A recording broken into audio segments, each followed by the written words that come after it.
Tadi Iya, Pak. saya catat ini keterangan saudara ya.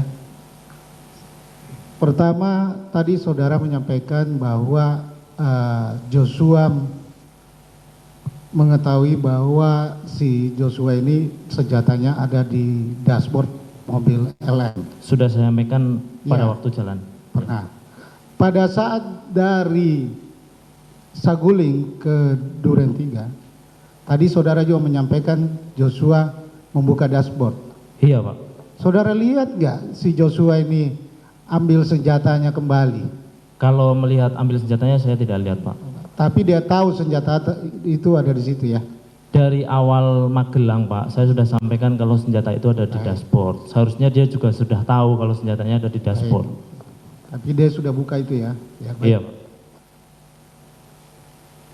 Pada saat kejadian di Duren 3, tadi keterangan saudara Richard itu terdakwa FS ini mencekik Joshua.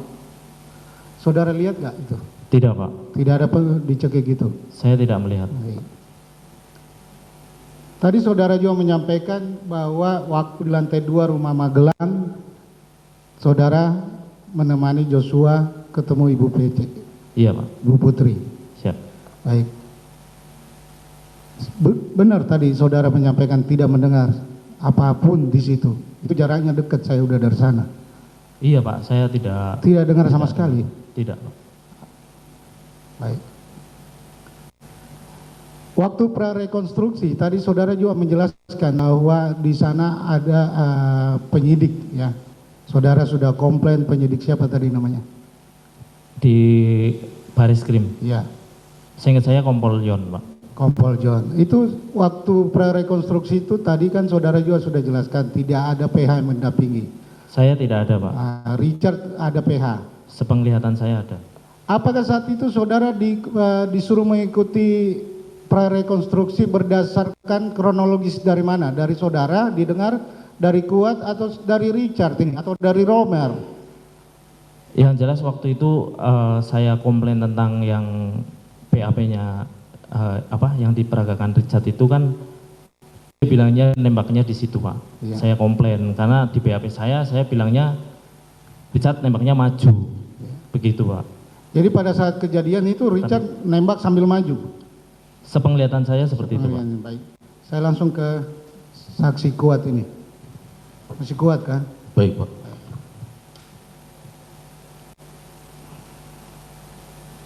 Ini nasib saudara juga supaya menjelaskan yang sebenar-benarnya ya. Iya, Pak. Tadi saksi ini diterangkan dua kali naik ke lantai 3 waktu di Saguling. Satu kali mengantar Ibu Putri naik ke atas, yang keduanya bersama Richard. Betul. Baik. Saudara ketemu Pak Ferdi Sambo tidak? Tidak. Tidak ketemu di situ? Tidak. Tidak pernah ditelepon juga? Tidak. Baik. Ini sama pertanyaan saya waktu prarekonstruksi. Saya minta saudara menjelaskan apa yang saudara alami pada saat prarekonstruksi seperti yang tadi Ricky jelaskan. Apa yang saudara alami waktu prarekonstruksi? Pada saat Semuanya saudara jelaskan supaya dibuka di sini di persidangan. pada saat rekonstruksi di PAP kan saya nggak pernah ditanyakan pisau itu ada di mana. Yang saya jawab kan saya kasihkan Yogi. Tapi pada saat prarekon saya suruh dipegang tas yang ada isi pisaunya. Waktu itu yang namanya Kompol Adit. Nah, terus? Saya bilang, Pak, emang saya kalungan tas waktu itu. Udah pakai dulu aja. Pak, CCTV-nya mana? Saya lihat dulu. Karena saya nggak yakin, saya bilang gitu. Udah pakai ada. Terus waktu itu kan saya dibilang bohong karena posisi saya waktu seingat saya pada saat penembakan, saya itu pegangan meja kompor. Tapi pada saat itu keterangan Romer masuk katanya saya di dekat kaca. Saya dibilang kamu bohong-bohong terus digituin. Ya, terus apalagi yang saudara alami? Itu aja waktu. Ada nggak tekanan-tekanan dari penyidik pada saat itu mengikuti skenario? Waktu penyidikan? Enggak, pada saat prarekonstruksi. Hanya itu saya yang dikomplain Itu saja. Ah, Waktu saya- penyidikan ada nggak kamu diancam? Diancam tidak ada, cuma waktu saat penembakan, pokoknya setelah di Jakarta, kalau saya tidak sesuai dengan apa yang Richard tahu, pakai sarung tangan lah, menembak begini, saya dipaksa-paksa itu. Masa kamu nggak lihat Richard yang lihat selalu begitu? Saudara sudah jadi tersangka tidak Pak itu? Sudah, Masih ditekan seperti itu? betul. Tadi saudara juga menyampaikan melihat waktu ketemu Pak Sambo di dapur di Duren 3 ya? Betul. Saudara lihat nggak Pak Sambo ini terdakwa pakai sarung tangan? Tidak. Waktu antar Ibu Putri ke kamar di Duren 3, setelah itu saudara lihat pintunya terbuka atau tertutup? Tertutup. Waktu Pak Sambo menjemput atau menjemput Ibu Putri setelah kejadian penembakan itu, saudara ada di mana? Di garasi. Di garasi. Tidak melihat waktu Pak Sambo Saya melihat ibu sama bapak dipeluk jalan jalan. Lewat mana? ke arah mobil. Enggak, di rumah itu. Saya ngeliatnya pas di garasi itu saya. Oh, pas di garasi. Ini saya tanya kepada saudara. Sebelumnya kan saudara menjelaskan awal-awal skenario tembak-tembakan itu ya. Betul. Supaya jelas. Kapan saudara merubah BAP saudara?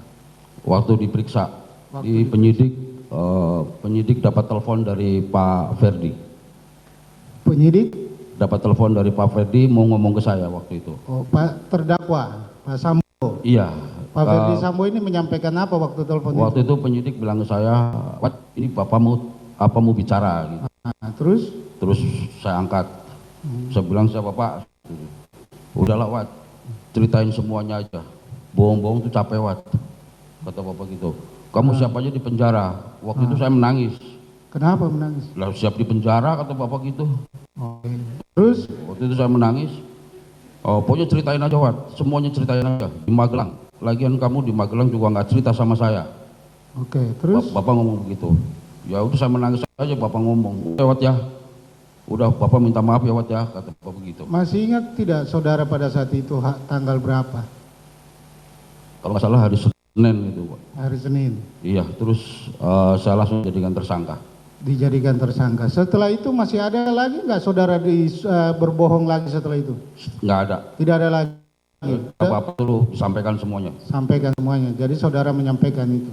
Betul. Oke, masih ada? Nanti dilanjutkan. Silakan penasihat hukum ke